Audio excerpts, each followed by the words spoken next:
नमस्कार, बहुत बहुत स्वागत और अभिनंदन आप सभी का द डिबेट में। मैं ब्रजेश मिश्रा हूं। बहनों भाइयों, किसान आंदोलन का कोई भी हल इस देश में इस वक्त निकलता हुआ दिखाई नहीं दे रहा है, बल्कि ये मसला और पेचीदा होता जा रहा है।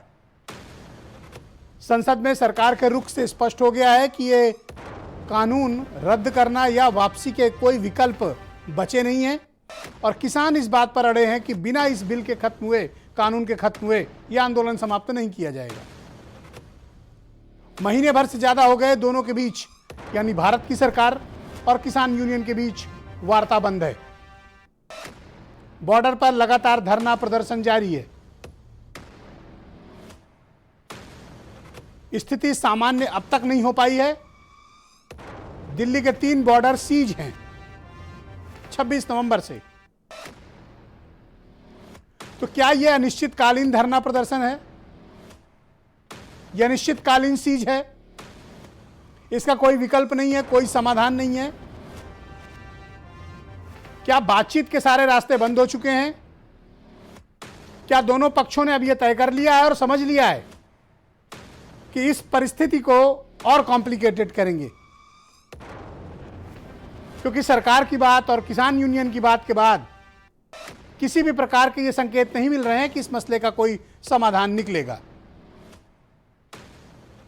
प्रधानमंत्री ने भी अपनी बातों के जरिए स्पष्ट किया और यह बताने का प्रयास किया कि यह कानून किसानों के लिए हितकर हैं, यह कानून किसानों के लिए क्रांतिकारी हैं और यह कानून किसानों का जीवन बदल देंगे। लेकिन विपक्ष सहमत नहीं है।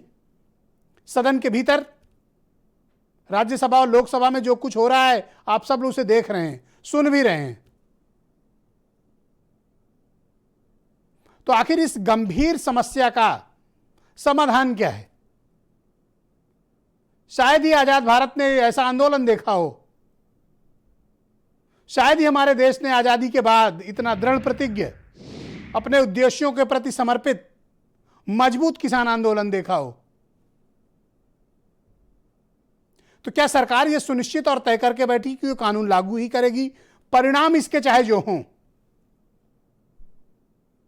और मैं हमेशा कहता हूं कि लंबे समय तक चलने वाले इस तरह के आंदोलन, ऐसी असहमतियां, ऐसा अविश्वास और इस प्रकार का वातावरण समाज में विघटन की स्थिति उत्पन्न करते हैं, समाज में अविश्वास का वातावरण उत्पन्न करते हैं।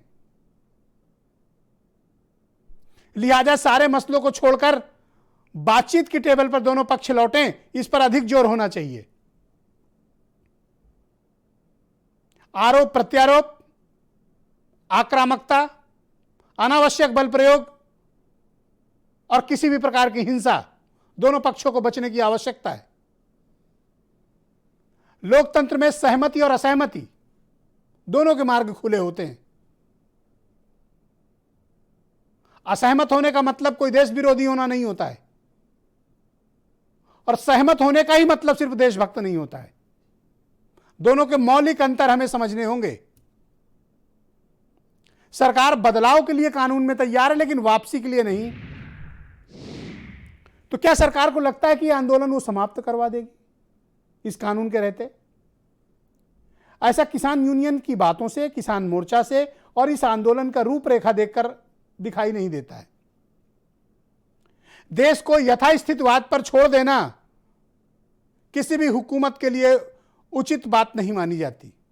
एडमिनिस्ट्रेशन का यह बुद्धिमत्तापूर्ण आचरण नहीं होता। देश को आप यथास्थितिवाद पर नहीं छोड़ सकते हैं। जब निर्णय लेने हैं तो निर्णय लेने ही होंगे। तो देश कितने दिनों तक इस प्रकार के आंदोलन देखेगा? कब तक किसान भाई दिल्ली बॉर्डर सीज करके बैठे रहेंगे? 200 से ज्यादा किसानों की शहादत हो चुकी है, उसके बाद भी हम इसका हल नहीं निकाल पा रहे हैं। तो जब इतनी बड़ी तादाद में किसानों को यह कानून मंजूर नहीं है, तो यह जिद क्यों कि यह कानून लागू ही करेंगे? कारण क्या है इसका? और अगर कानून के प्रावधानों पर चर्चा करनी है और इस मसले का हल निकालना है, तो भारत की सरकार कंडीशंस लगाने के बजाय कि हम इस कानून को 1.5 साल, 2 साल के लिए स्थगित करेंगे, फिर बात करेंगे। तो सुप्रीम कोर्ट ने तो ऑलरेडी इस पे स्टे दे ही रखा है, तो क्यों ना मिल बैठकर इस परिस्थिति का में कुछ सकारात्मक उपाय निकाले जाएं। मैं तो कहता हूं कि भारत सरकार इसमें सिविल सोसाइटी को भी इंगेज करे, समाज के प्रबुद्ध वर्ग को इसमें सम्मिलित करे और हर एक स्टेक होल्डर बैठकर बात करे, क्योंकि आप जब तक बात नहीं करेंगे इस मसले का समाधान नहीं निकलने वाला।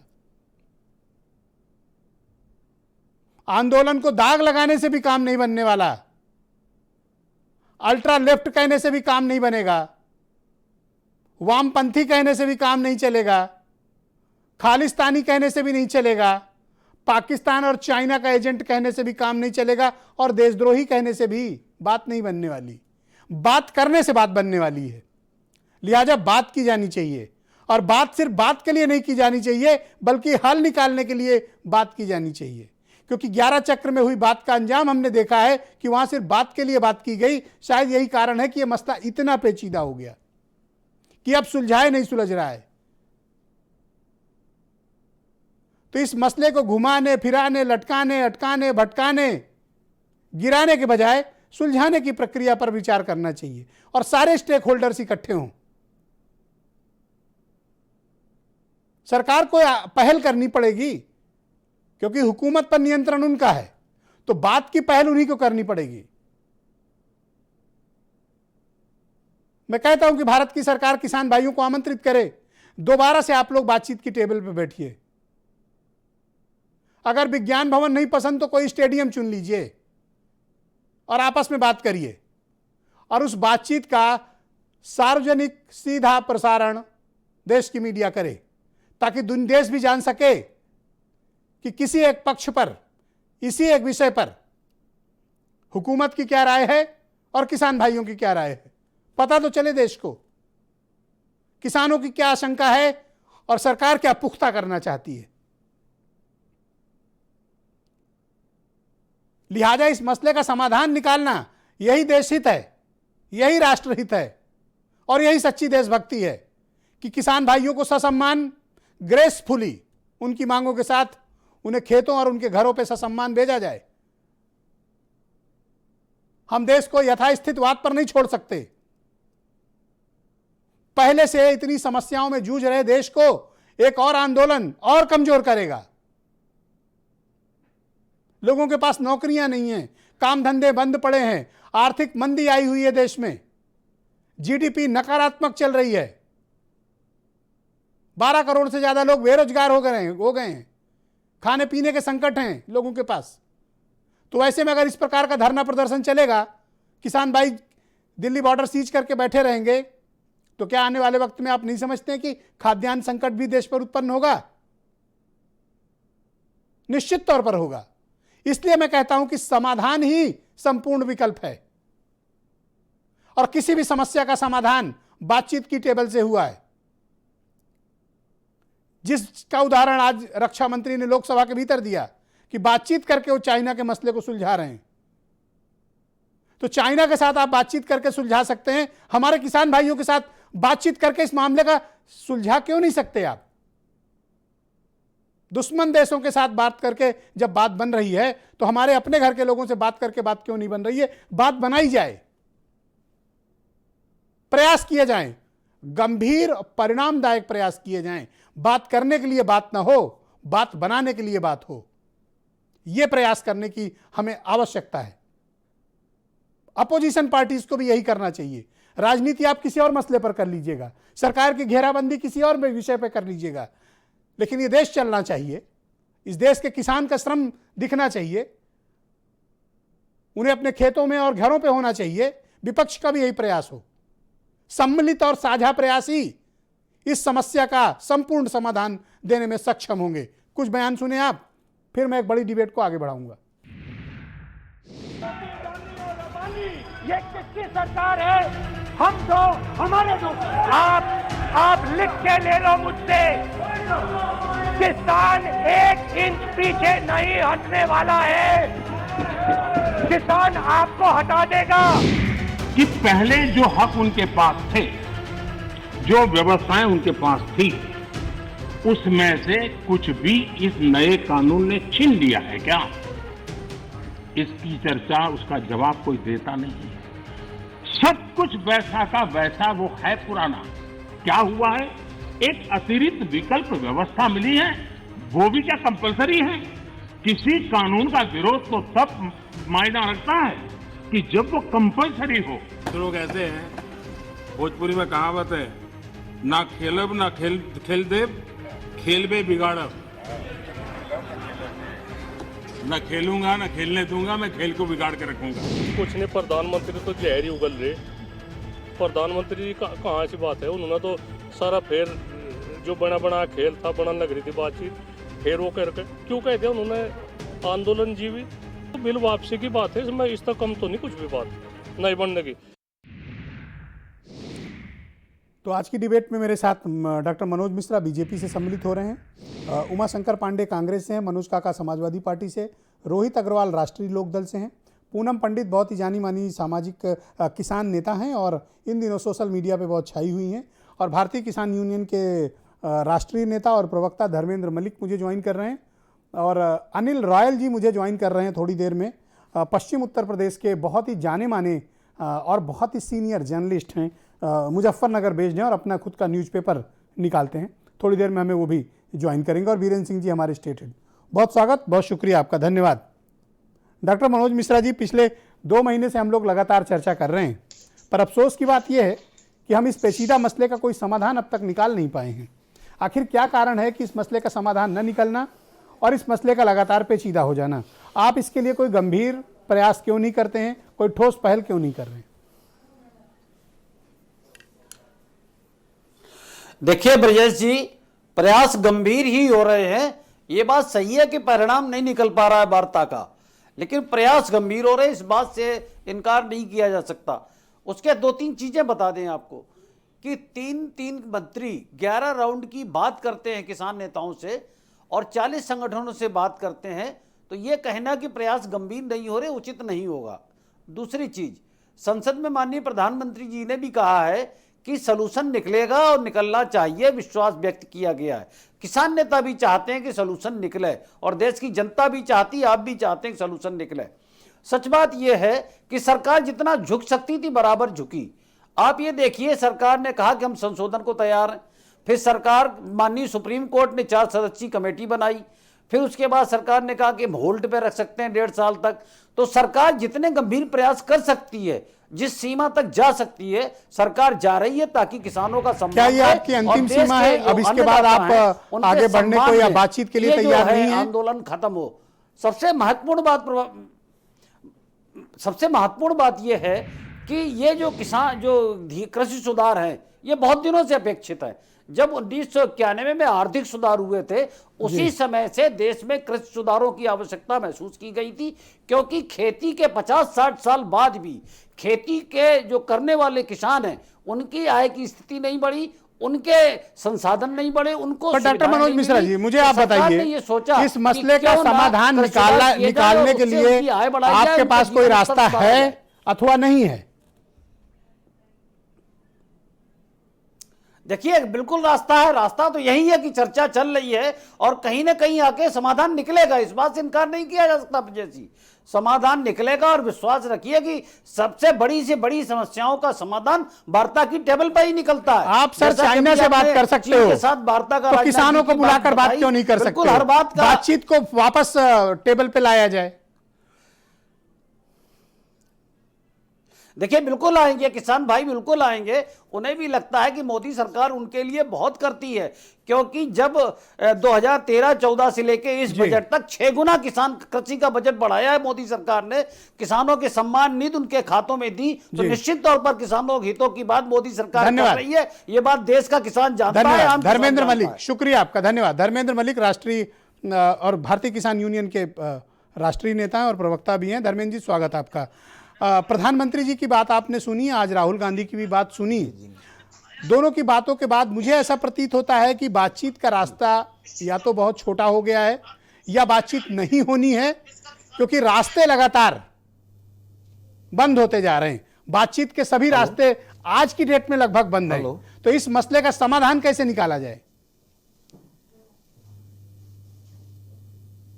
नहीं देखिए, वैसे तो बीच में मिश्रा जी आपकी बात आवाज़ चली गई थी, लेकिन मैं जहाँ तक समझ पाया हूँ कि देखिए किसानों ने तो मिश्रा जी कभी मना नहीं किया कि हम बातचीत नहीं करेंगे, और बातचीत होती रहनी चाहिए। लेकिन जो लास्ट बैठक हुई मैं उसमें मौजूद था, उसमें जिस तरह का रवैया था, 5 घंटे में 15 मिनट बात हुई, और 15 मिनट में लास्ट 5 मिनट में ये कहा कृषि मंत्री जी ने कि देखिए ये हमारा प्रस्ताव है, अगर आपको इस पे ठीक लगे तो हमें बता देना, हम आगे विचार करके बात कर लगे, लेकिन हमारा अंतिम प्रस्ताव यही है। वो प्रस्ताव डिनाई हो गया। उसके बाद भारत सरकार ने कोई प्रयास नहीं किया। तो देखिए सरकार हमें बुलाएगी तो हम जाएंगे, और बातचीत से रास्ता निकलना चाहिए, ये तो हम भी मानते हैं, सभी मानते हैं। हम तो आंदोलन जीवी भी हैं और इसके साथ आशा जीवी भी हैं। नहीं, मैं ये आशा जीवी है कि समाधान निकलेगा। मैं ये कहता हूं लेकिन कि जिस तरह अगर की सरकार भाषा आपको है नहीं बुला रही है उससे तो मुझे एक नहीं कदम आप लगता कि आगे कोई बढ़िए। गंभीर प्रयास है। एक कदम आप आगे बढ़िए जी। और सरकार से कहिए कि हम बातचीत करना चाहते हैं, आइए टेबल पे बैठते हैं, बात करते हैं। जी देखिए, मैं आपको मिश्रा जी ध्यान दिला दूं, प्रधानमंत्री जी ने कहा था कि हम एक कॉल की दूरी पर हैं। उसके तुरंत बाद राकेश टिकैत जी ने बयान दिया और ट्वीट करते हुए कहा था कि हम प्रधानमंत्री जी के इस प्रस्ताव का सम्मान करते हैं, और जैसे ही हमें कोई आमंत्रण मिलेगा या कोई ऐसी मैसेज हमारे तक आएगा, हमारे से मतलब संयुक्त मोर्चा की जो कमेटी है वहां तक आएगा, हम बातचीत के लिए तैयार हैं। लेकिन ना तो वो आज तक कोई फोन नंबर बता पाई। मैं प्रधानमंत्री जी को नहीं कह रहा, उन्होंने तोमर साहब का नाम लिया था। ना कोई अधिकारी आया कि जी ये नंबर है आप बात कर लो। तो मिश्रा जी आप वो नंबर भिजवा दो, संयुक्त मोर्चा में बात करवा देते हैं। अरे मेरे पास होगा तो पहले मैं बात करूंगा ना, फिर आपको दूंगा। ऑलराइट, मनोज काका समाजवादी पार्टी के प्रवक्ता हैं। मनोज जी, कल प्राइम मिनिस्टर जब सदन में अपनी स्पीच दे रहे थे तो उन्होंने एक बात कही और महत्वपूर्ण बात कही कि इस कानून के कंटेंट और इंटेंट पर विपक्ष ने चर्चा नहीं की, प्रावधानों पर आपने बात नहीं की, कलर पर बात की। तो कंटेंट और इंटेंट पर चर्चा करते अगर आपको कोई आपत्ति थी तो। आपने अपने शुरुआती संदर्भ में भी बहुत सारी बातें बताई और उसके कंटेंट और इंटेंट पर तो बहुत बार बात हो चुकी है, उसके क्लास टू क्लास बात हो चुकी है। लेकिन अब जो लोग इस तरह की बात, जो लोग जिस देश में चंपारण जैसा आंदोलन हुआ हो, जिस आंदोलन से गांधी जी ने आज़ादी के आंदोलन से पहले ही किसानों का आंदोलन शुरू किया 1917 में, जिस देश में आंदोलन से अनेक सुधार हुए हों, वहाँ जब आपके खिलाफ किसानों के सवाल को लेकर के अगर पूरे देश का किसान आंदोलन कह रहा है तो उसको आप आंदोलन और आंदोलनजीवी और परजीवी जैसे शब्दों से संबोधित कर रहे हैं। बेहतर तो ये होता कि आप उन्हीं से बात कर लेते, जैसा कि साथी ने बताया। और कंटेंट की बात तो सब हम लोगों ने तमाम बार कही है आपके डिबेट में कि चाहे वो सरलीकरण संवर्धन का हो, चाहे कॉन्ट्रैक्ट फार्मिंग का हो, चाहे आवश्यक वस्तु अधिनियम का हो, तीनों का तीनों जो कानून है वो उसके हर क्लास टू क्लास वाइज कई किसान नेताओं ने। जब चीन से बात करके आप समाधान की ओर बढ़ सकते हैं, किसानों के साथ क्यों नहीं? तो असल में गांव में एक और कहावत है, थोड़ा सा विषयांतर हो रहा है, माफ करें, यहां पर है जौनपुर की कहावत है कि बतिया बा का तुतिया ना, घर आदमी बा पर खटिया ना। तो इस तरह का बात है, जो बात व्यक्ति कहे और उस पर अमल भी जब ना करे तो उसको चीन से तो अब क्या कहा जाए। एक गांव में एक और कहावत है कि मारे बरियरा रोवा न दे। और ये जो आंदोलन है उसमें पूर्व में टिकैत साहब ने आपके ही कार्यक्रम में कई बार कहा, उन्होंने दो बातें करी। एक उन्होंने बात करी पानी की साहब कि मैंने गांव से पानी मंगाया, और दूसरी बात जो उन्होंने कहा कि मैंने फूल बोया। तो पानी के संबंध में तो हमारा भारतीय दर्शन भी यही है कि रहीमन पानी राखिए पानी बिन सब सून, अब पानी गए न ऊपर ही मोती मानी उमाशंकर, थैंक यू। तो तमाम तरह के क्लास टू क्लास, सर खत्म कर रहे हैं, क्लास टू क्लास भी बात हुई है। और उसमें जो सब डिविजनल अफसर के यहाँ की बात हुई है कि किसान के कॉन्ट्रैक्ट करेगा और उसमें स्टैंडर्ड क्वालिटी का अनाज चाहिए। और अगर प्रधान में हम कंटेंट और इंटेंट पर असंख्य बार चर्चा कर चुके हैं। सर मैं बस खत्म कर रहा हूँ, 10 सेकंड प्लीज। वो और दूसरी बात कंटेंट इंटेंट पर इतनी बात हो गई, और उसमें कितना कंटेंट तो साफ साफ किसानों ने कहा कि आप इस देश के किसानों के एमएसपी को कानूनी मान्यता दे दीजिए, उसको कानून बना दीजिए। उमाशंकर, आज मैंने राहुल गांधी की स्पीच लोकसभा के भीतर सुनी उन्होंने प्राइम मिनिस्टर को जवाब देते हुए कहा कि वो कंटेंट यानी विषय वस्तु, इंटेंट यानी उद्देश्य पर भी चर्चा करना चाहते हैं, लेकिन अगले ही क्षण उन्होंने कहा कि हम दो और हमारे दो ही सरकार चला रहे हैं। बेहतर होता कि राहुल गांधी आज कंटेंट और इंटेंट पर खुलकर चर्चा करते और बताते देश को।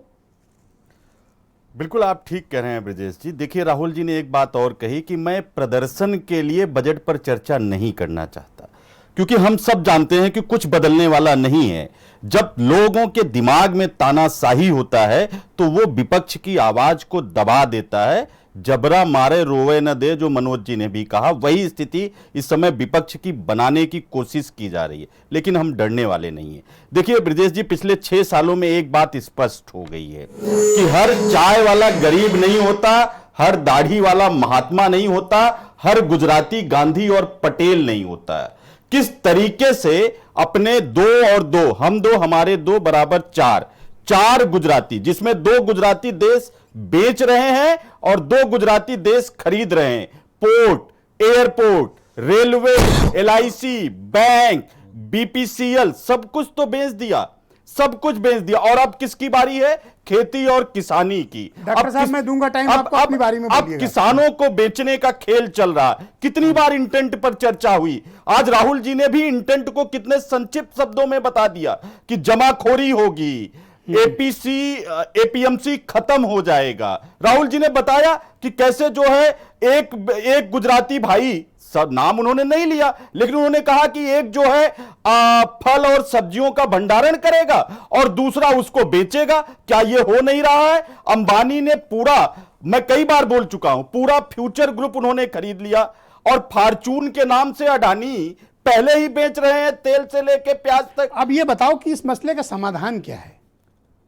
देखिए, जिस तरीके की भाषा देश के प्रधानमंत्री और उनके एक और जो सिपा सालार हैं, जिन्होंने अब क्या कहते हैं, बिल्ली को ही दूध की रखवाली दे दी गई। अनुराग ठाकुर वित्त मंत्री उनको बना दिया। वो हिमाचल प्रदेश का मैं प्रभारी था ब्रजेश जी। वो जो Himachal Pradesh cricket control board है, उसको प्राइवेट कंपनी बना के उसके आजीवन मालिक बन गए। यूपी में भी प्राइवेट कंपनी ही है जी। अब आप बताइए, UPCL जो है, उत्तर प्रदेश क्रिकेट एसोसिएशन, वो प्राइवेट कंपनी। अब आप बताइए, ऐसे व्यक्ति को वित्त मंत्री बना दिया तो सारा वित्त तो उड़ी जाएगा। Rohit Agarwal, thank you. रोहित अग्रवाल राष्ट्रीय लोकदल के प्रवक्ता है। रोहित, मैं आपसे जानना चाहता हूं कि ये रास्ता क्यों नहीं निकल रहा है, और दूसरा, आपकी पार्टी के ऊपर आरोप लग रहा है कि किसान आंदोलन की राजनीतिक फसल आप काट रहे हैं। ब्रजेश जी, खाली आरोप नहीं लग रहा है। लोकतंत्र में अगर आप किसान के साथ खड़े हैं तो आपके खिलाफ FIR दर्ज हो जाएगी। कल माननीय जयंत चौधरी जी के खिलाफ FIR दर्ज हो गई क्योंकि उन्होंने बुलंदशहर में रैली की थी और 5000 अन्य कार्यकर्ताओं के खिलाफ FIR दर्ज हो गई। अब भारतीय जनता पार्टी इस स्तर पे उतर के लोकतंत्र को कुचलने का काम करेगी। अभी मैं मनोज मिश्रा जी को सुन रहा था तो मुझे एक चुटकुला याद आया, जिसमें एक जंगल में जब बंदर को राजा बना देते हैं तो वो एक डाल से दूसरे डाल पे कूदता रहता है, और जब लोग आते हैं कि भैया तुम क्या कर रहे हो, तुमने अभी तक कुछ किया नहीं राज के लिए, तो कहता है हम कोशिश कर रहे हैं, हम पूरी कोशिश कर रहे हैं। देखो, ये सुबह से लेकर शाम तक मैं एक डाल से दूसरी डाल पे कूदता हूं, मैं कोशिश कर रहा हूं। तो मनोज मिश्रा ने खुद कहा कि वो कोशिश कर रहे हैं। तो ये इस तरीके की आप कोशिश, किसानों को गांव-गांव पंचायत करके भड़का क्यों रहे हैं? क्योंकि मैंने ट्रैक किया है, 12 से ज्यादा रैलियां जयंत चौधरी पंचायत के नाम पर कर चुके हैं और हर जगह किसानों को भड़का रहे हैं। ब्रजेश जी, किसानों के नाम पे हम कोई राजनीति नहीं कर रहे हैं। हम किसानों के साथ खड़े हैं, किसानों के दर्द के साथ खड़े हैं। सरकार जो किसानों का सौदा करना चाहती थी, हम उसके खिलाफ खड़े हैं। हमने पर आप जिनके साथ खड़े हो तो आपको हरा चुके हैं, आपके पार्टी के बॉस को भी हरा चुके हैं, जूनियर बॉस को भी हरा चुके हैं। बिल्कुल, हम बिल्कुल सहसम्मान ये स्वीकार करते हैं कि हम पूरी तरीके से हम चुनाव हारे हैं, लेकिन हम हिम्मत नहीं हारे हैं। और हम हारे हैं, हम किसान को नहीं हारने देंगे। किसान के साथ हम खड़े हैं और हर तरीके से हम किसान के साथ कंधे से कंधा मिला के खड़े होंगे। हमने एक बार ब्रिजेश 10 सेकंड लूंगा आज मैं। ओके। और मैंने आज 7 अगली पंचायतें जो महापंचायतें करने जा रहे हैं FIR दर्ज होने के बाद, उसकी भी एक दूसरी सूची जारी कर दी। जेल जाना पड़ेगा, समझ लो FIR हो गई है। हम ना जेल से डरते हैं और हम तो कहते हैं हम आंदोलन चौधरी लोग बहुत दिन से जेल गए नहीं, सोच लो। नहीं, सोच समझ के करना। हम तैयार हैं और हम सब जयंत चौधरी हैं। जिस दिन और आज तो हमने कहा कि भैया कहां आओ, हमें गिरफ्तार कर लो, हम तो इंतजार कर रहे हैं, गिरफ्तार करो, Okay. सुबह से लेकर शाम तक ट्विटर में चलता। विजय जी दो लाइन बोलूंगा मैं। please, वे okay, लूट रहे हैं सपनों को, मैं चैन से कैसे सो जाऊं, वे बेच रहे हैं भारत को, खामोश में कैसे रह जाऊं। ओके, अनिल रायल और पूनम पंडित दो महत्वपूर्ण मेहमान मेरे साथ मौजूद हैं। अनिल रायल उत्तर प्रदेश, पश्चिमी उत्तर प्रदेश के बहुत ही वरिष्ठ पत्रकार हैं और खुद का अपना समाचार पत्र भी निकालते हैं। बहुत शुक्रिया आपका अनिल जी हमारे साथ जुड़ने के लिए। कल भी मैं आपको बड़ा याद कर रहा था, पर कल आपसे कनेक्ट हो नहीं पाए हम लोग। आप मुझे बताइए कि इस किसान आंदोलन ने पश्चिम का सामाजिक और राजनीतिक वातावरण कितना बदला?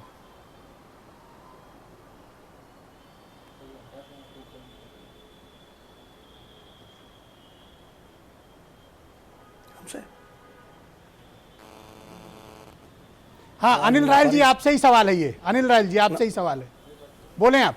ये खोल दूं क्या थोड़ा? जी बोलें, आप बोलें। जी ब्रजेश जी आवाज नहीं आ पाई थी। जी ब्रजेश जी आवाज नहीं आ पाई थी, इसलिए क्षमा चाहते हैं। जी मैं प्रश्न आपका सुन नहीं पाया, ब्रजेश जी कृपया दोहरा देंगे प्लीज। मैं आपसे जानना चाहता हूं कि इस किसान आंदोलन ने पश्चिम उत्तर प्रदेश की राजनीति और पश्चिम उत्तर प्रदेश के समाज में क्या परिवर्तन किया? ब्रजेश जी, किसान आंदोलन आज इस दोहराए पर खड़ा है, इसकी परिणति क्या होगी किसी को समझ नहीं आ रही। आप तो बहुत प्रयास कर रहे हैं, आपने तो सिविल सोसाइटी को भी आह्वान किया है कि उसका निस्तारण करे। जी, तो आपको क्या लगता है कि इसमें कुछ राजनीतिक उथल पुथल पश्चिम में कुछ हुई है? दिक्कत में यह है ब्रजेश जी, आपकी आवाज चूंकि सुन नहीं पा रहे। जी, निश्चित रूप से हुई है, लेकिन भारतीय जनता पार्टी का असेसमेंट यह है कि शायद 5-6 सीट का ही नुकसान होगा, लेकिन यह आकलन गलत होगा। जो गांव-गांव में ट्रैक्टरों की लाइन आ रही है, भारतीय जनता पार्टी के थिंक टैंक को समझ लेना चाहिए। पिछले 2017 के चुनाव में ब्रजेश जी 39.7% लेकर भारतीय जनता पार्टी ने सरकार बनाई थी, जिसमें अब पश्चिम उत्तर प्रदेश में किसी किसी जिले में मुस्लिम की आबादी 30 से 39% तक है। यदि जाट जो पिछली बार शुद्ध रूप से बीजेपी का हिंदू था, यदि वो उस गठबंधन में शामिल हो गया तो भाजपा के लिए पश्चिम उत्तर प्रदेश में दिक्कत होगी। आप सहमत होंगे कि पूर्वांचल में जैसे ब्राह्मण और ठाकुर और मध्य में यादव राजनीति की दिशा निर्धारित करता है, उसी तरह पश्चिम में जाट नीति निर्धारित करता है। यदि यह गठबंधन बनता है जो 91 से पहले था, तो भारतीय जनता पार्टी को पश्चिमी उत्तर प्रदेश में दिक्कत हो सकती है। जी बहुत शुक्रिया आपका। पूनम पंडित मेरे साथ मौजूद हैं, आजकल सोशल मीडिया में बहुत छाई हुई हैं। भाई पूनम जी, आप मुझे बताइए, और लाखों लोग सुन रहे हैं, प्रधानमंत्री जी कहते हैं कि बेहतर होता कि कंटेंट यानी विषय वस्तु और इंटेंट यानी उद्देश्यों पर चर्चा होती तो ज्यादा सार्थक चर्चा हम लोग लोकसभा के भीतर कर पाते। क्या अभी भी कंटेंट और इंटेंट पे बात करने की आवश्यकता है? देखिए, माननीय मोदी जी व्यस्त इतने हैं अपनी रणनीतियों में, अपने दोस्तों के साथ में, कि उन्हें पता ही नहीं है कि आज 76वां दिन आंदोलन को हो रहा है, तो इसी विषय पे चर्चा चल रही है। खूब सारी चर्चाएं चल रही है सोशल मीडिया के द्वारा, खूब सारी बताई जा रही है बातें। आप भी सुन रहे हैं, देश सुन रहा है, बाहर के लोग भी बहुत सुन रहे हैं। सबको पता है समस्या क्या है, फर्क बस इतना है कि उसका समाधान ये लोग निकालना नहीं चाहते। क्या अब भी जरूरी है? आप देखें हर चीज में close by close, para by para भी बता चुके हैं, मेरे जैसे भाई भी बता रहे हैं, आप डिबेट में देख रहे हैं और सोशल मीडिया पे भी इतना वायरल हो रहा है। तो अब पता नहीं मोदी जी कहाँ पे व्यस्त है, समझ में नहीं आ रहा है, क्योंकि मोदी जी ऐसी ऐसी बातों में व्यस्त है। मैं बता देती हूँ, माननीय मोदी जी ऐसी ऐसी बातों में व्यस्त है। उन्होंने हमारे लिए नए नए नाम ढूंढने में वो व्यस्त थे, आंदोलन जीवी और परजीवी। सबसे पहले आज देश देख रहा है भारत समाचार के माध्यम से। मैं ये कहना चाहूंगी कि माननीय मोदी जी ने जो हमारे को परजीवी और आंदोलन जीवी जैसे शब्द कहे हैं, हमें गर्व है इस बात पर। माननीय मोदी जी को सभी देशवासियों से और जितने भी आंदोलनकारी रहे हैं देश में, जिन्होंने आंदोलन कर करके हमारे देश को आजादी दिलाई है, स्वतंत्रता सेनानी लोग रहे हमारे देश में, सबको, जितने भी उनके परिवार वाले और ये भारत देश की जनता माननीय मोदी जी को इस बात के लिए कभी क्षमा नहीं करेगी, माफ नहीं करेगी। मेरा अनुरोध है माननीय मोदी जी से, अगर उनकी नजरों में किसानों का और स्वतंत्रता सेनानियों का और शहीदों का और जितने भी देश को आजाद कराने में जितने भी लोगों की, लाखों लोगों की, करोड़ों लोगों की शहादत गई है, अगर उनकी नजरों में एक पल के लिए भी कभी हमेशा के लिए डॉक्टर मनोज मिश्रा हैं, बीजेपी के प्रवक्ता हैं, ये आपको कुछ जवाब देना चाहते हैं। मैं उनको लाइन पर ले रहा हूँ, आप डॉक्टर मनोज मिश्रा की बात सुनिए। डॉक्टर साहब वापस ले, हाँ, ओके मनोज मिश्रा जी, वापस ले। अगर उनकी नजरों में इज्जत है उन लोगों की जिन्होंने हमारे देश जी आप बोले डॉक्टर साहब। वो अपने शब्द वापस ले, मेरा अनुरोध है माननीय ओके मोदी जी से। ब्रजेश जी, एक मिनट सुनिए, उनका सुनाई नहीं पड़ रहा, साफ साफ आवाज नहीं आ पा रही, फिर भी मैं दोबारा ब्रजेश बता जी, देती हूँ, जी। दोबारा बता देती हूँ। साफ साफ आवाज नहीं आ रही है मैडम मोदी जी। जी ने सबकी शहादत को ठेस पहुंचाई है, जिन्होंने देश आजाद कराने में अपनी ब्रजेश जान जी, गंवाई हाँ, है। आप बोलें। जितने भी स्वतंत्रता उनका सेनानी कहना है कि आंदोलन कर प्रधानमंत्री ने आंदोलन जीवी कह के किसानों का अपमान किया, माफी मांगनी चाहिए। पूरे देश का अपमान किया है। जी, अब आप देखिए, सुने। पहली बात तो अपमान किया है। ब्रजेश जी, आपने वो वाइट प्रधानमंत्री का भाषण सुना होगा, जी मैंने सुना और है। मैंने तो कम से कम 3-4 बार सुना। प्रधानमंत्री जी ने परजीवी किसे कहा, आंदोलन जीवी किसे कहा, इसमें कोई संदेह नहीं होना चाहिए।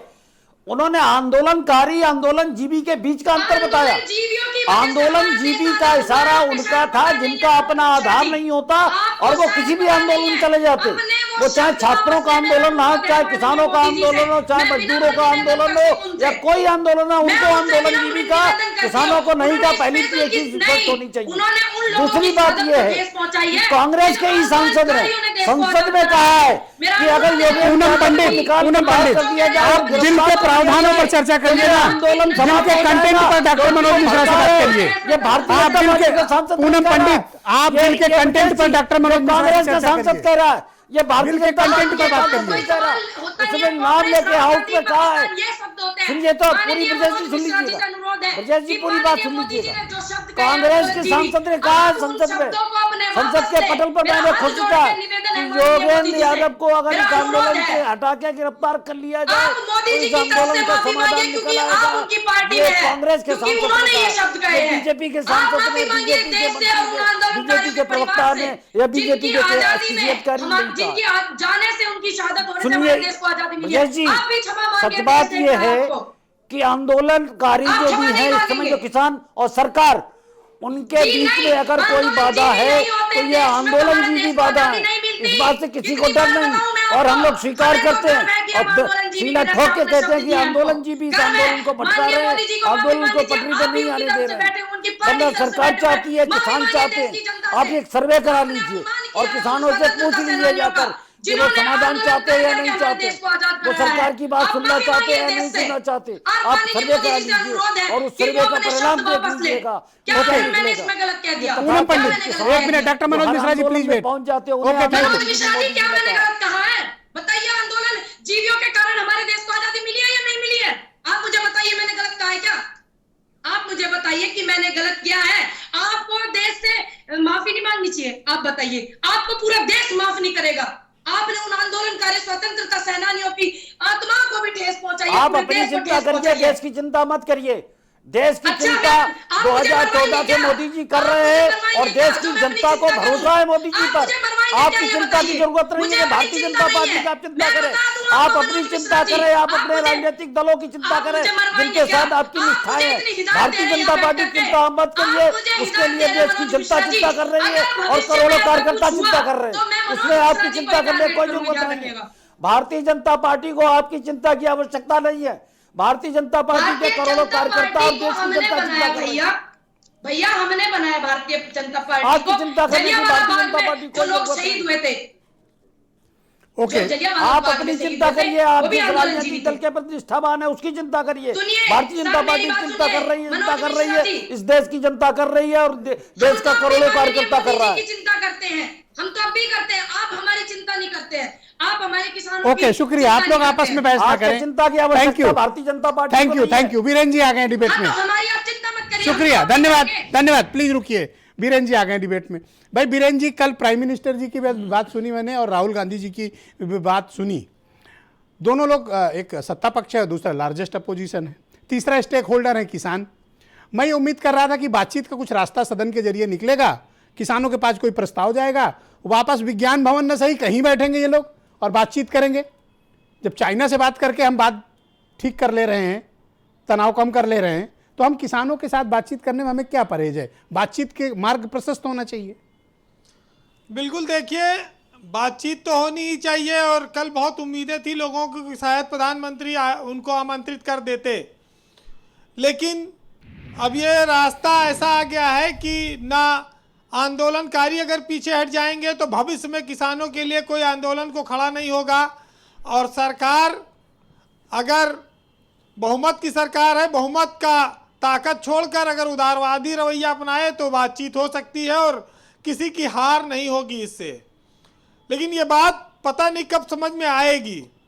हालांकि सबके अपने अपने तर्क हैं, लेकिन बीजेपी सरकार ने पिछले 7 सालों में जो किया है वो शायद देश में और सरकारें नहीं कर पाई, इसमें कोई दो राय नहीं है। चाहे वो आप 370 का मसला रहा हो, चाहे नोटबंदी रही हो, चाहे जीएसटी का कानून हो, चाहे कृषि कानून हो, सीए लागू हुआ, पूरे देश में मुसलमानों ने विरोध किया।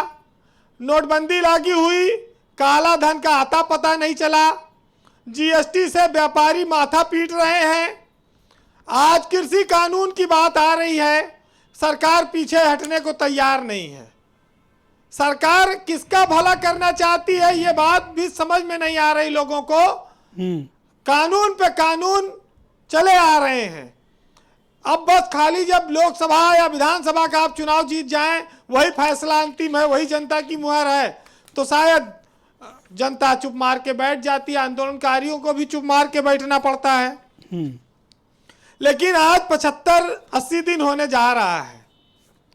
देखिए, गरीबी और किसानी लड़ती रही ठंडी हवाओं से। डॉक्टर साहब आराम से बैठिए, मैं आऊंगा आपके पास जी। गरीबी और किसानी लड़ती रही ठंडी हवाओं से, और सरकार कहती है कि वाह क्या मौसम है। तो जब इतनी ठंड काट लाए किसान और 12-12 चरण की वार्ता हुई और हल नहीं निकल रहा है, तो हल तो निकालना पड़ेगा। चाहे भाषण जीवी निकालें, चाहे आंदोलन जीवी निकालें, चाहे उद्योग जीवी निकालें, कोई ना कोई जीवी को तो आगे आना पड़ेगा। या तो बुद्धिजीवी निकालें। बुद्धिजीवी तो सब ही है नेता देश के, उनसे बड़ा कौन बुद्धिजीवी है। और या सोशल जीवी निकालें, सोशल मीडिया वाले। लेकिन किसानों के इस आंदोलन को सरकार अगर पसंद नहीं कर रही है तो सरकार हटवा दे, जैसे पहले उसने बिजली पानी कटवाया था, कीला गड़वाया था। और अगर बातचीत के लिए बुलाना चाहती है तो बुला के खत्म कर दे। ये कोई अंग्रेजों और भारत की आज़ादी के क्रांतिकारियों का आंदोलन तो है नहीं कि एकदम दुश्मनी की तरह इनसे बर्ताव करना है, देखते ही गोली मार दो। तो इस देश में किसान को अन्नदाता भी कहते हैं, किसान सबका पेट भरता है, किसान सड़क पर भी बैठा है, तो कहते हैं भाई ये वो नहीं है तो खालिस्तानी है, आतंकवादी है, तमाम सारी इसी देश के लोग हैं। अब उनके लिए सरकार के मन में क्या है, कब आएगी, बात समझ में नहीं आती। ये इस देश की सच्चाई है कि किसान आत्महत्या करता है। हमारे यहाँ आत्महत्या को पाप माना गया है हिंदू धर्म में, भारतीय समाज में। लेकिन और कहते हैं कि जो लोग आत्महत्या करते हैं उनको नरक मिलता है। लेकिन किसान आत्महत्या कर रहे हैं, तो क्या किसान का जीवन नरक से भी बदतर हो गया है, इसलिए वो इसको गले लगा रहे हैं? धर्मशास्त्रों में बात लिखी है। तो हमारे यहाँ किसान आत्महत्या करे और सरकार चुप रहे और आंदोलन को अलग अलग नजरिए से देखा जाए, ये कोई भी जायज नहीं। ये बीजेपी के लिए बहुत नुकसानदायक है। आज इन्होंने जयंत चौधरी के खिलाफ मुकदमा कायम कर दिया। अब रैली करने पे, पंचायत करने मुकदमे भी होंगे। तो कल बीजेपी जब विपक्ष में आएगी तो इनके नेताओं के साथ अगर ऐसा बर्ताव होगा तो ये सियासी इस तरह का चीज़ें किसानों के मामले में ठीक नहीं है।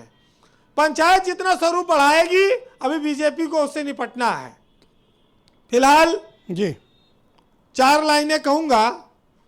जो लोग होशियार बैठे हैं, सत्ता में बैठे हैं, जो किसानों के साथ बातचीत की बात कर कर भी हल पर नहीं आते हैं, कि जब पर्वत ने गलना सीखा तब दरिया ने चलना सीखा, और हमने सीखा हाथ मिलाना और तुमने हाथ मलना सीखा, और बाद में सीखा उसे पचाना, पहले झूठ निगलना सीखा, और पत्थर से निकली चिंगारी तब लकड़ी ने जलना सीखा, और जब हिम्मत ने आग तरेरी तब मुश्किल ने टलना सीखा। जी बहुत बहुत शुक्रिया वीरेंद्र जी, बहुत बहुत धन्यवाद। धर्मेंद्र मलिक जी, मैं आपसे जानना चाहता हूं कि किसानों को किस बात की शंका अधिक है जिसकी वजह से आप लोग इस आंदोलन को इस स्तर पर ले आए हैं कि आज 76 दिन के बाद भी यह आंदोलन उतना ही मजबूत, उतना ही ताकतवर और बल्कि अपने परिणाम के प्रति, अपने उद्देश्यों के प्रति ज्यादा दृढ़ प्रतिज्ञ है। आपकी आशंका क्या है?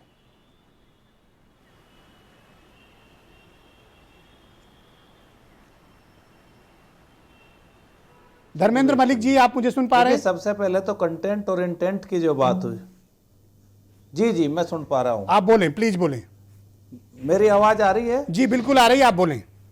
हाँ, मैं ये कहना चाह रहा था कि जैसे पहला कानून है कृषि व्यापार वाणिज्य संवर्धन और सरलीकरण, उसमें दो चीज़ों की सबसे बड़ी आशंका ही नहीं है, वो सच साबित होंगी कि जो एपीएमसी में एमएसपी मिलता है वो निश्चित रूप से समाप्त हो जाएगा। दूसरा, मंडी बंद होंगी। कैसे होंगी मैं आपको बताता हूँ। जब प्राइवेट मंडी में टैक्स नहीं होगा और सरकारी मंडी के व्यापार में टैक्स होगा तो मंडियों की हालत ऐसी होगी जैसे सरकारी अस्पताल और सरकारी स्कूल, अस्पताल और स्कूल की तरह से मंडियां भी वीरान होंगी। और फिर एक रिपोर्ट निकाली जाएगी कि देखिए व्यापार के हमने बहुत सारे चैनल खोल दिए, अब मंडियों की कोई आवश्यकता नहीं है और ये सफ़ेद हाथी हो गई हैं। उसके बाद वो किसी को भी बेच दी जाएगी, जैसे निजीकरण का दौर चल रहा है। और प्रधानमंत्री जी ने एक बहुत बड़ी बात कही है, वो आईएएस लॉबी की तरफ इशारा है कि देश जो है मैं बाबुओं के हाथ में नहीं चाहता, प्राइवेट प्लेयर भी आने चाहिए। तो देखिए, जिस तरह का कंट्रोल आपका बाबुओं पर है सरकार का, क्या प्राइवेट लोगों पर भी कंट्रोल होगा? दूसरा, मैं ये कहना चाहता हूं कि समर्थन मूल्य कैसे मिलता है ये भी समझना चाहिए। भारत सरकार ने अभी बजट जारी किया है और बजट भारत सरकार का है, मेरा लिखा हुआ नहीं है।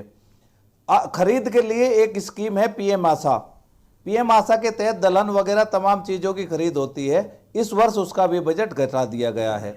दूसरा है MIS, मार्केट इंटरवेंशन स्कीम। जब किसी चीज़ के बहुत ज़्यादा दाम गिर जाते हैं तब उस स्कीम के माध्यम से उसको बैलेंस किया जाता है, उसका भी बजट कम कर दिया गया।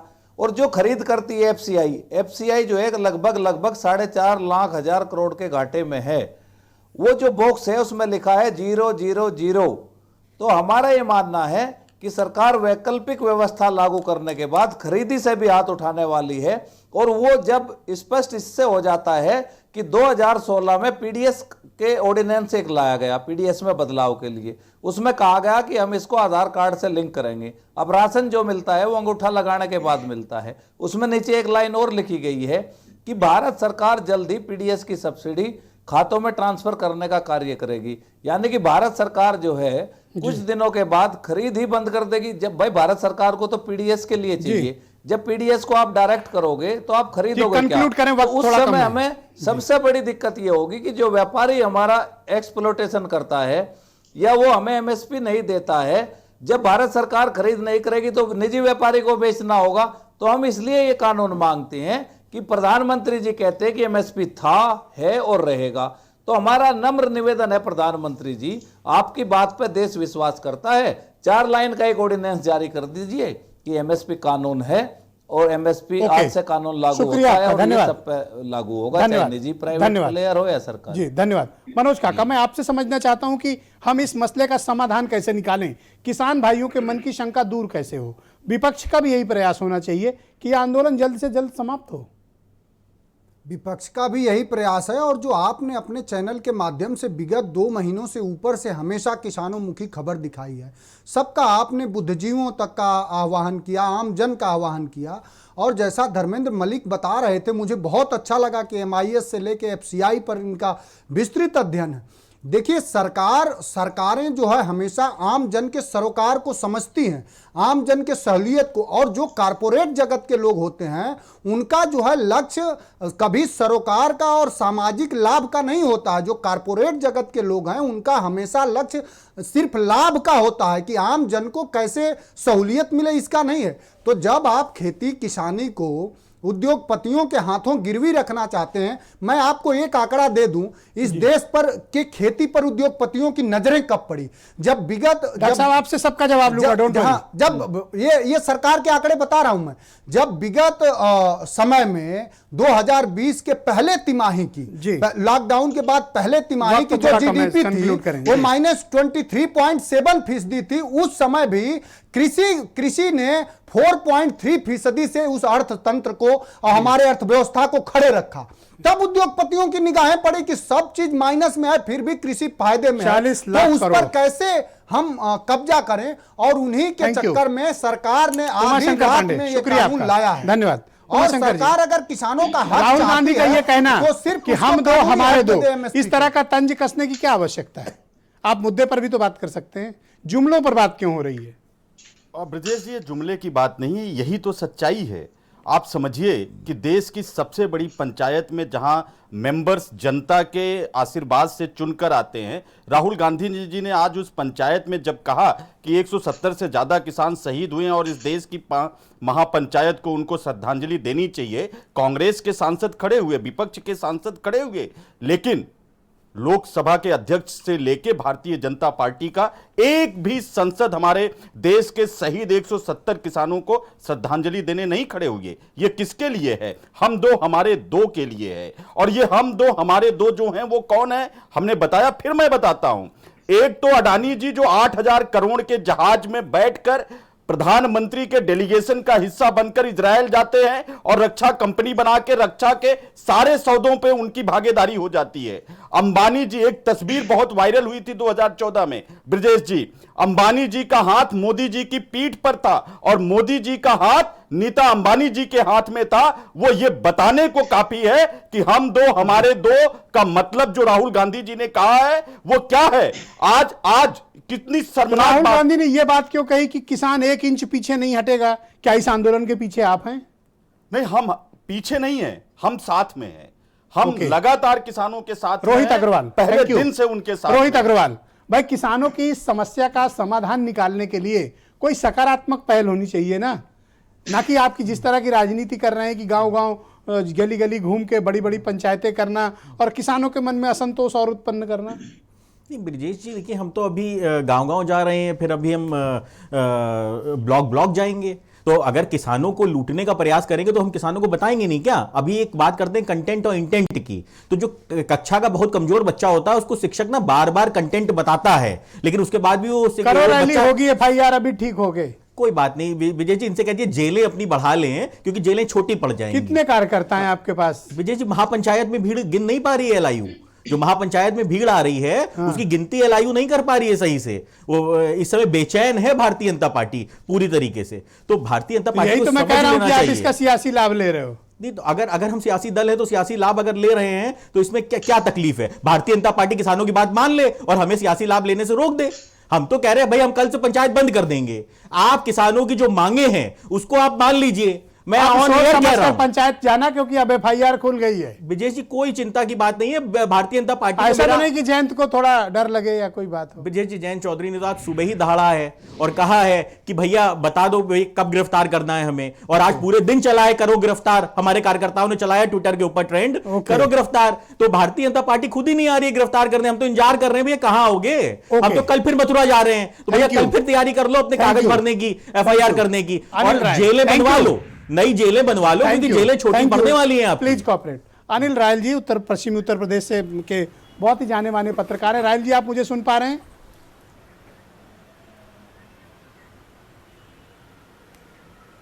जी जी, सुन पा रहे हैं। 2013 में जो मुजफ्फरनगर के दंगे हुए थे, उन दंगों ने पश्चिम उत्तर प्रदेश का समाज और राजनीति पूरी तरह से बदल दी थी। क्या आपको लगता है कि 28 जनवरी 2021 की डेट ने वापस जाट गुर्जर मुस्लिम एकता को कायम कर दिया है, या इसमें अभी और वक्त लगेगा?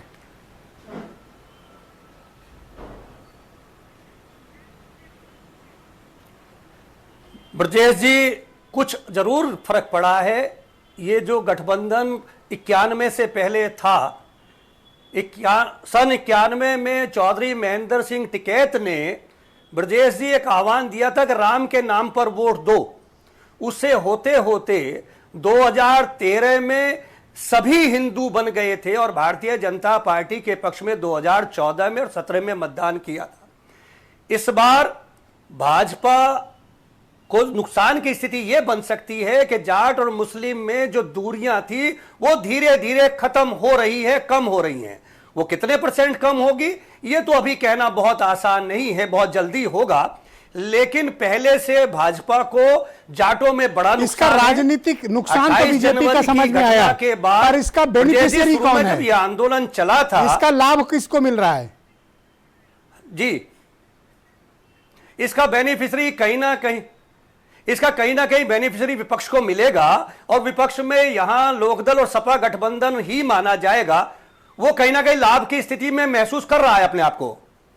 ऑल राइट, मेरे साथ पूनम पंडित मौजूद हैं और डॉक्टर मनोज मिश्रा जी। पूनम, मैं आपसे समझना चाहता हूं। सवाल है जी, मेरा एक सवाल है। हाँ, आप पूछें। मिश्रा जी से जी, एक चीज हम और कहना चाहेंगे। हाँ, एक सेकंड, पूनम जी बोलने पहले जी। हाँ जी सर, मेरा एक सवाल है मनोज जी से कि इसमें अनलिमिटेड दोनों लोग को स्क्रीन पे लिया जाए। हाँ जी, तो इसमें जो अनलिमिटेड, आप मनोज जी से सीधे बात कर सकती हैं। अच्छा मनोज जी, मेरा आपसे एक सवाल है कि जो प्राइवेट बिल आने के बाद महंगाई बढ़ेगी, सरकार कब रोकेगी आपको पता है? कब रोकेगी आपको पता है? बोलिए कब डॉक्टर। रोकेगी सरकार, मुझे बताएंगे आप? आपको पता है? जैसी आप बताते रहिए, आवाज साफ नहीं आ रही जी। हाँ जी, जब महंगाई बढ़ेगी प्राइवेट कंपनियों में, जब अनलिमिटेड स्टॉक हो जाएगा, महंगाई बढ़ेगी, उसको सरकार कब रोकेगी आपको पता है? यही कमी है, कंटेंट इसीलिए नहीं मिल रहा आपको, क्योंकि रोहित शांत रहो, रोहित शांत रहो। मिश्रा जी से, मनोज मिश्रा जी से मेरा सवाल है। ब्रजेश जी, हाँ, आप ट्रांसलेट कर दें प्लीज। नहीं, कोई फारसी ट्रांसलेट कर दीजिए, ट्रांसलेट कर दीजिए। उनका ये पूछने का मतलब है कि अगर महंगाई बढ़ेगी तो सरकार इंटरवीन कब करेगी? सुनिए, अब ब्रजेश जी मेरी बात सुन लीजिएगा। मैं इतनी देर इन लोगों को सुनता रहा तो मेरी बात भी अब मैं नटसेल में बोलूंगा। सर, मैंने पूछने के लिए सवाल किया है, सुनने के लिए। देखिए ब्रजेश जी, जब अर्थनीति अच्छी होती है तो राजनीति खराब होती है कहा जाता है, और जब राजनीति अच्छी होती है तो अर्थनीति खराब होती है। सरकार का काम दोनों के बीच तादाद बिठाने का होता है। फिर बात कर लेना कांग्रेस के मित्र से केवल एक प्रश्न करूंगा, ज्यादा नहीं, क्योंकि समय नहीं है। आप कांग्रेस के मित्र जो है उनसे बाद में बात करना।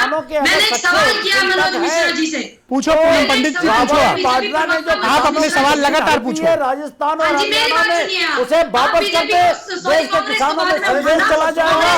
देश का किसान, कांग्रेस जो है देश के किसान के साथ है, उनकी एक तो कांग्रेस के बारे में पूछना चाहता हूँ। दूसरी चीज एक चीज और पूछना चाहता हूँ। आप मुझे जवाब दीजिए। हाँ, आप बोले डॉक्टर मनोज जी बोलिए, मनोज जी बोलिए। पूनम पंडित को रोकिए, पूनम जी रुक जाइए, पूनम जी रुक जाइए, पूनम जी रुक जाइए, पूनम जी रुक जाइए, पूनम जी रुकिए, पूनम जी रुकिए।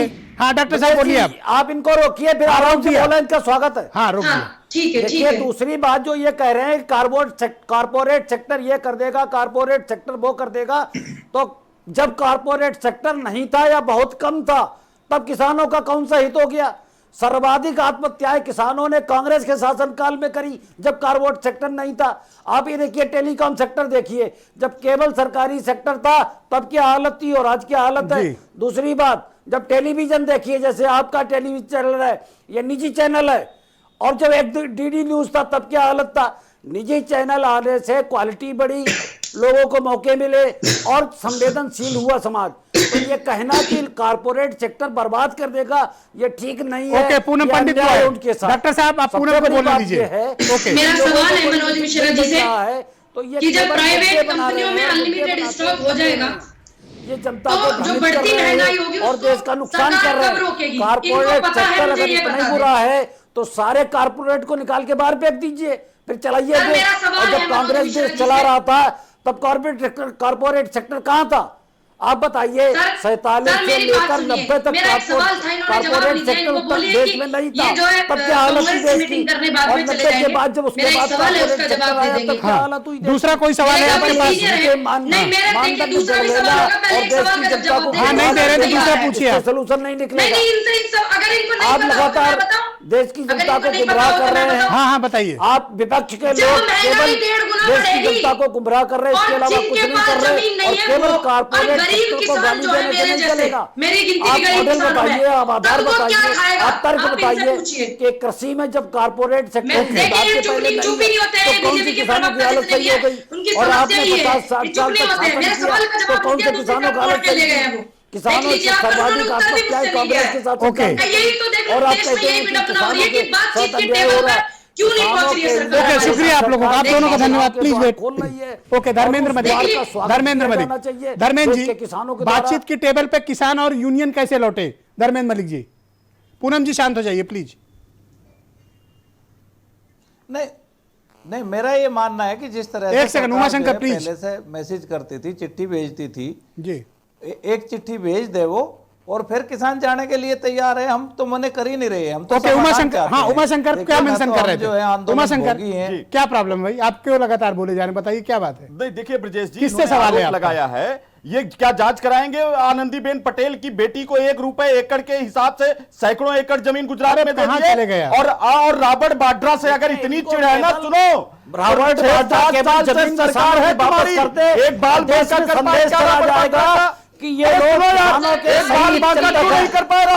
एक काम करते हैं, मोदी को बुलाइए किसी चौराहे पर, उनके पास किसानों की नाप जमीन लेनी है वापस मुझे। करते, बुलाइए ये पूरे मोदी चैनल को के किसी माध्यम से चौराहे मैं पर, दर्शक वर्ग मुझे है, नाप सबके चाहिए, सामने कंपनी ये चैलेंज कि करता नहीं? हूं। रॉबर्ट पूरे देश में वाड्रा संदेश चला का जाएगा 7 कि साल किसानों में के एक बार साथ बांका कांग्रेस नहीं है कर पाए। और किसानों का मोदी एक के मिनट वोट सीने नहीं की जाएगा। नाप चाहिए इन्हें देश वोट को। चाहिए, धन्यवाद। आनंदीबेन पटेल की केवल आप बेटी को भ्रष्टाचार अपना रोक हजारों लीजिए। एकड़ आप जमीन, परिवारवाद शुक्रिया, धन्यवाद। Debate over. धन्यवाद, धन्यवाद, धन्यवाद, धन्यवाद, धन्यवाद, बहुत बहुत शुक्रिया आप सबका, अभिनंदन, स्वागत, धन्यवाद। और आप सबसे अनुरोध कि भारत सरकार और किसान यूनियन दोनों से बात करें और इस मसले का समाधान निकालें। बहुत बहुत शुक्रिया और धन्यवाद आप सभी का इस कार्यक्रम को देखने के लिए। शुक्रिया, नमस्कार।